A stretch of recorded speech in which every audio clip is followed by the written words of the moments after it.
안녕하세요. 독일에서 달리는 독한아재입니다. 서울에서 부산까지 가는 방법은 여러 가지가 있습니다. 비행기, 기차, 고속버스 같은 대중교통을 이용하거나 자가용을 타고 갈 수도 있습니다.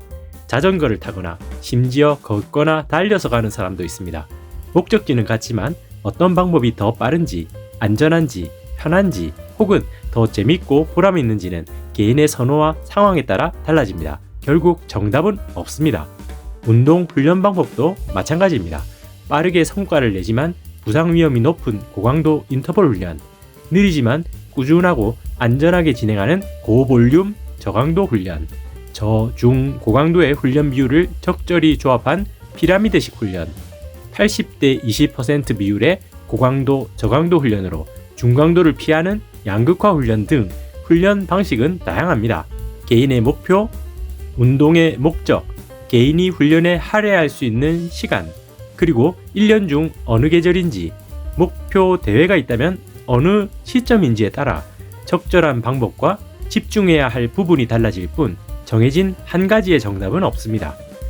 어떤 방법이 다른 방법보다 더 효과적이거나 더 안전할 수는 있지만 단 하나의 방식만이 절대적으로 옳다고 할 수는 없습니다. 또한 각자의 유전적인 요소, 지근과 속근의 비율, 타고난 성향, 근육의 발달 상태, 신체 조건 등에 따라서도 적합한 훈련 방식과 운동 방법이 달라집니다. 어떤 방법이 효과적이고 안전하다고 해도 개인의 상황과 조건을 무시한 채 모든 사람에게 똑같이 적용해야 한다고 주장하는 것은 무리라고 생각합니다. 누군가 특정 방법이 옳다고 주장한다면 저는 그 이유를 이해하고 파악하려고 노력할 것입니다. 받아들일 부분은 받아들이되 열린 자세를 유지하는 것이 중요합니다. 그래야 새로운 것을 배우고 더 발전할 수 있다고 생각합니다. 지금 제 말도 공감하시는 분들이 계시겠지만 다른 의견을 가진 분들도 있을 것입니다. 부족한 제 영상들을 통해 어떤 정답을 찾으려 하시기보다는 여러분 각자에게 잘 맞는 방법을 찾아가시는데 영감을 얻으셨으면 합니다. 저는 나이 40까지 운동과는 거리가 먼 삶을 살았습니다. 그러다 건강과 인생의 위기 신호를 느끼고 자전거를 타기 시작했습니다. 산악 자전거로 시작해 로드 자전거까지 도전하며 매년 2만 킬로미터 이상을 달렸습니다. 유럽에서 가장 도전적인 사이클 대회를 완주하고 자전거를 한국까지 가져가 국토 완주도 해냈습니다. 다양한 운동 정보와 식단 다이어트를 시도한 끝에 85kg의 고도 비만에서 60kg로 건강을 되찾았습니다. 22년부터는 사이클의 보강 운동으로 달리기를 시작했습니다. 첫 해에 844km를 달리며 첫 10km 대회에 출전해 40분대 기록으로 연령별 입상을 했습니다. 그때부터 본격적으로 기록 향상을 목표로 꾸준히 달리기를 시작했습니다. 달리기 2년째인 23년에는 2000km를 달렸고 3년째인 24년 작년에는 3000km를 달리게 되었습니다. 또한 작년에 첫 하프 마라톤과 풀 마라톤에 도전해 각각 1시간 25분대와 3시간 10분대의 기록을 달성했습니다. 2025년에는 4000km를 달릴 수 있을지 6월 1일 두 번째 하프 마라톤과 10월 12일 두 번째 마라톤을 목표로 달려가는 저의 여정을 지켜봐 주셨으면 합니다. 올해 목표를 이루기 위해 저는 지난 11월과 12월 평지에서 낮은 심박수로 조깅하며 마일리지를 쌓았고 이후 언덕 달리기를 추가해 고강도 운동에 대비했습니다. 길게 천천히 달리는 훈련에서 갑자기 인터벌 훈련으로 넘어가면 부상의 위험이 있기 때문입니다. 그리고 1월부터 인터벌 훈련과 질주를 시작했습니다. 조깅이라는 개념이 사실 애매모호한 부분이 있습니다. 본운동 전후에 하는 워밍업과 쿨다운부터 대회 후에 느리고 짧게 달리는 회복 조깅, 유산소 능력을 기르는 기본적인 달리기를 모두 다 조깅이라 부릅니다. 또 누군가는 4분대 페이스로 달리며 빠른 조깅이라는 말도 합니다. 이렇게 범위가 너무 넓다 보니 저는 나만의 조깅 개념 또는 조깅 페이스를 정의할 필요성을 느꼈습니다. 그래서 선택한 것이 마페톤 심박수 훈련 방법이었고 이 방법이 저에게는 아주 잘 맞았습니다. 마페톤 훈련의 운동 강도는 달리는 동안에도 힘이 들지 않았고 달린 후에도 체력이 항상 남아있어 내일도 계속 달릴 수 있을 것 같은 느낌이 들 정도였습니다. 비가 오거나 직장과 가정일로 바쁜 날에도 달리러 나가는 것이 전혀 부담스럽지 않았고 시원한 바람을 맞으러 나가는 듯 가벼운 마음으로 달리러 나가는 게 전혀 어렵지 않았습니다. 그러면서도 한 가지 궁금했던 점은 이 마페톤 심박수 훈련의 강도가 과연 제 심박수 구간에 어디쯤에 해당할까 하는 것이었습니다. 실제 스트라바 마페톤 훈련 클럽에서 함께 활동하시는 여러분께서 마페톤 훈련과 존2 심박 훈련의 상관관계에 대해 질문해 주셨습니다. 마페톤 심박수와 심박수 구간의 상관관계를 알아보기 위해서는 먼저 최대 심박수를 정확하게 알아야 했습니다. 그래서 저는 50회의 저강도 마페톤 훈련을 마치고 인터벌 훈련을 시작하기 전 1km 질주를 통해 저의 최대 심박수를 구해보았습니다. 최대 심박수를 구하는 방법은 여러 가지가 있지만 저는 독일 라우프 캠퍼스의 안드레아스 부츠 코치의 방식으로 테스트를 진행했습니다.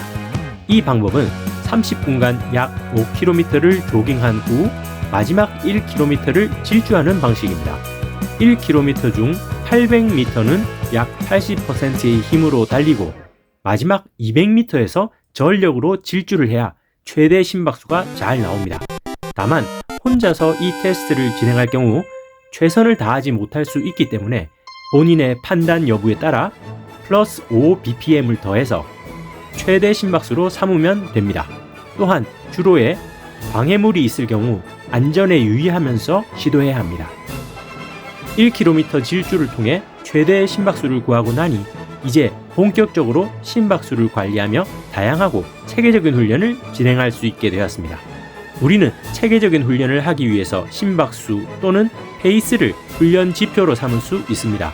먼저 요약하자면 조깅은 심박수 기준으로 훈련하고 템포 훈련 이상은 페이스를 기준으로 훈련하는 것이 좋다고 생각합니다. 조깅의 목표는 특정 페이스 유지에 있는 게 아니라 유산소 능력 향상과 회복에 있습니다. 낮은 강도로 길게 많이 달릴수록 운동 효과는 극대화됩니다. 그래서 달리기 시간 또는 거리를 목표 지표로 삼고 그 시간과 거리를 늘리는 데 중점을 두는 게 좋습니다. 바로 마일리지가 중요한 이유입니다. 반면 템포 훈련은 목표 대와 목표 페이스 또는 그 근처에서 속도를 유지하는 능력을 기르는 게 목표이므로 몸이 그 페이스에 적응하도록 훈련하는 것이 좋습니다. 따라서 조깅은 심박수로 관리하고 대회 페이스 이상의 템포 훈련은 목표 페이스를 기준으로 진행하는 것이 바람직하다고 생각합니다. 조깅을 할 때는 특정 페이스뿐만 아니라 특정 케이던스에 몸을 맞추기보다는 편안하고 자연스럽게 몸이 스스로 반응하도록 하는 것이 조깅의 본래 취지에 더 부합한다고 생각합니다. 그럼에도 불구하고 하나의 조절 장치가 필요하다면 심박수를 활용하는 것이 좋은 방법입니다. 물론 그 전에 심박수 측정이 정확해야 합니다. 시계끈을 적당히 꽉 채워야 하며 가슴형이나 팔꿈치형 심박계는 워치보다 더 정확하고 빠릿한 측정을 합니다. 가슴형 심박계의 경우 가슴띠 센서에 물을 묻혀서 사용해야 하며 센서가 땀에 오염되면 측정값이 불량해질 수 있기 때문에 세척과 관리가 필요합니다. 페이스를 기준으로 조깅하면 외부 요인에 따라 체력 소모가 커질 수 있습니다.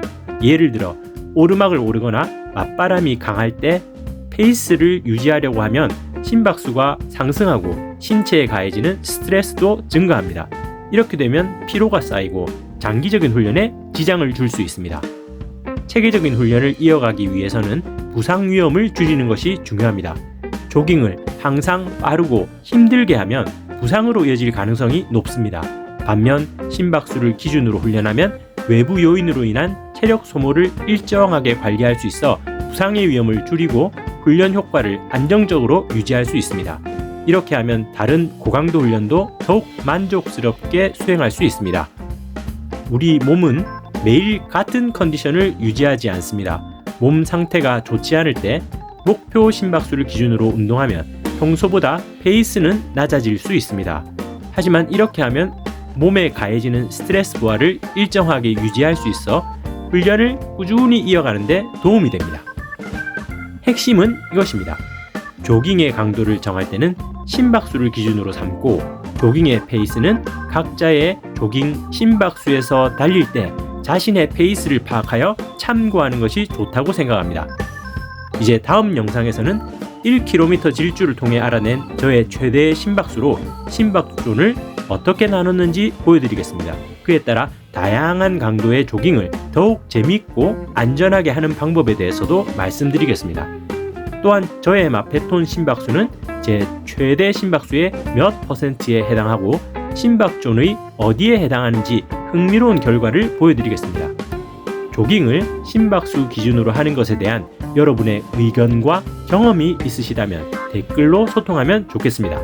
여기까지 봐주셔서 대단히 감사합니다. 다음에 또 만나요. 구독 한번 눌러주세요.